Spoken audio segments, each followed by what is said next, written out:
ईमानदारी मानव धर्म है। ईमानदार होना जीवन की सर्वश्रेष्ठ उपलब्धि है। ईमानदार होने के लिए बहुत धनवान होना जरूरी नहीं। सिर्फ धनवान लोग ही ईमानदार नहीं होते, और ईमानदार होने के लिए गरीब होना भी आवश्यक है, क्योंकि गरीब लोग ही ईमानदार नहीं होते। गरीब भी ईमानदार हो सकता है और धनवान भी ईमानदार हो सकता है। बस जिनका हृदय सच्चा और अच्छा होता है वे लोग जीवन में ईमानदारी को अपना सकते हैं।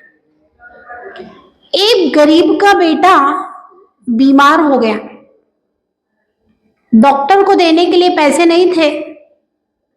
डॉक्टर की फीस 100 रुपए थी। गरीब ने पड़ोसी से 50 रुपए उधार लिए और डॉक्टर को लेने के लिए गया। डॉक्टर की डिस्पेंसरी में बहुत भीड़ लगी थी। डॉक्टर साहब ने कहा, मैं इन सब पेशेंट्सों को निपटा के आपके घर आता हूं। और डॉक्टर पेशेंट्सों को निपटा करके एक रिक्शा करके उस गरीब के घर तक पहुंचता है। संयोग की बात थी कि डॉक्टर का उस गरीब के घर में पहुंचना हुआ और उसके बेटे का दम तोड़ना हुआ। डॉक्टर ने देखा, बड़ा पश्चाताप हुआ और उस गरीब से कहा, आई एम सॉरी, मैं तुम्हारे बेटे को नहीं बचा पाया। मुझे परिस्थिति का सही ज्ञान नहीं था, अन्यथा मैं अपने दूसरे पेशेंट्सों को छोड़ करके पहले यहां आ जाता। आई एम वेरी सॉरी, मुझे क्षमा कीजिएगा। डॉक्टर जाने लगा। डॉक्टर की फीस 100 रुपए थी। गरीब को लगा कि डॉक्टर मेरे घर आया है, इसकी फीस 100 रुपए है, 100 रुपए मेरे पास नहीं है, लेकिन उसने 50 रुपए दिए। डॉक्टर साहब, ये आपकी फीस 50 रुपए है और घर आने की 100 रुपए लगती है, मैं 50 रुपए बाद में चुका दूंगा। डॉक्टर साहब ने कहा, भाई फीस किस चीज की, जब मैं तुम्हारे बेटे को बचा ही नहीं सका, ये फीस मैं नहीं रखूंगा। फीस रख ले, काम आएगी। डॉक्टर जिस रिक्शे से आया था उसी रिक्शे से वापस चला गया। अपनी डिस्पेंसरी पहुंचने के बाद 10 रुपए रिक्शे से आने के और 10 रुपए रिक्शे से वापस जाने के, डॉक्टर साहब ने 20 रुपए अपने पर्स में से निकाल करके रिक्शे वाले को देना चाहा।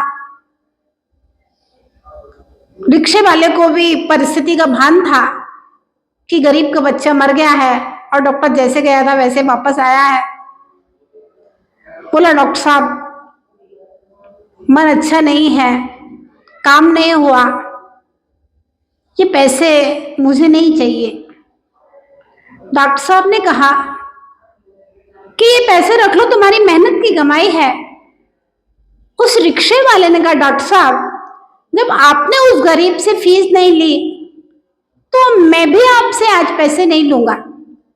डॉक्टर साहब ने कहा, भैया मैं तो धनवान हूं, डॉक्टर हूं, सुबह से शाम तक 100 मरीजों को देखता हूं, लेकिन तुम तो रिक्शा चलाते हो, साधारण परिस्थिति वाले हो, ये पैसे रख लो, तुम्हारे लिए मुश्किल होगा इसको छोड़ना। रिक्शे वाले ने डॉक्टर साहब को जो जवाब दिया बहुत महत्वपूर्ण था। बोला, डॉक्टर साहब जब आप मानव धर्म का पालन करते हुए उस गरीब के घर जाने की फीस नहीं लेते हैं तो मैं गरीब जरूर हूं, क्या मुझे मानव धर्म पालन करने का अधिकार नहीं है? मेरे अंदर भी थोड़ी सी मानवता पनपने दीजिए, मुझे भी थोड़ा सा मानव धर्म का पालन करने दीजिए। मैं आज ये 20 रुपए अपनी मेहनत के नहीं लूंगा। और वह गरीब जब 50 रुपए पड़ोसी को वापस करने के लिए जाता है कि डॉक्टर साहब ने पैसे नहीं लिए, अब ये आप वापस रखिए, पड़ोसी ने भी वो पैसे वापस नहीं लिए और कहा भैया दिया हुआ पैसा मैं वापस नहीं ले रहा, ये 50 रुपए तुम अपने बच्चे की अंत्येष्टि में लगा लेना, अंतिम संस्कार में लगा देना।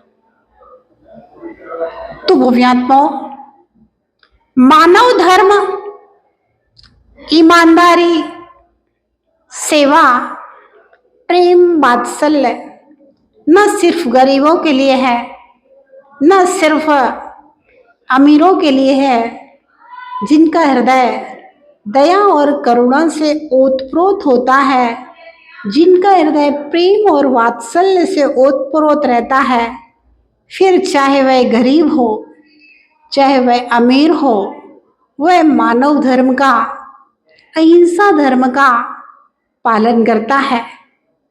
और उस अहिंसा धर्म का पालन करने में सबसे बड़ा फायदा क्या है? ये 100, 200, 500, 1000, लाख, 2 लाख, करोड़, 2 लाख करोड़ रुपए, ये सब की कोई कीमत नहीं है उसके सामने